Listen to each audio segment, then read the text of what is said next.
was born in 1950 in Jack's Reef, New York. Jack's Reef is a part of the waterway that became the New York State Barge Canal. Off the Seneca River is this little oxbow. An oxbow is what happens when the river loses its speed and starts to slow down and meander and wanders around like all of us tend to do in middle age.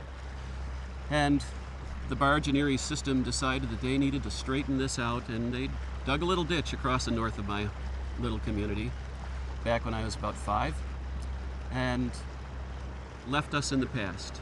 The entire world went by 3/4 of a mile to the north of where I grew up. Up the canal from where we lived is Cross Lake. And a lake is a big fog-making machine. That's what they do best. And here in the middle of the night, fog is moving in, and we've all trundled off to bed about 8 o'clock. And then we start hearing and feeling this movement in the air. The atmosphere is just growing around us. And it's difficult to understand when you're 5 years old what this is, because you feel it more than you hear it. And you know it's there, what this sound was. And it starts to get greater and bigger and move into the town. And we start to think, what is this? We're asleep, but it's waking us. It's making us move.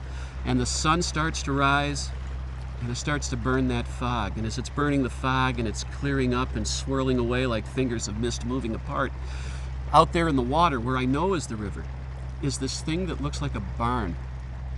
And I know there was never no barn there before. It was just the river. And people are talking and becoming more clearly, and I'm hearing this voice yelling, "Yeah, starting in the cobbles." And my father yells out, "I think you're a little off your track, bud." And what had happened was, in the night in the fog, the barge and tug were running the river, and they missed that little point of land where the light is that divides the Seneca River from the Erie Barge Canal, and they missed the chance to go to Baldwinsville and came down into our little backwater. It's as if they missed the opportunity to go on to the rest of the world and came back right in there to 1950 where I was.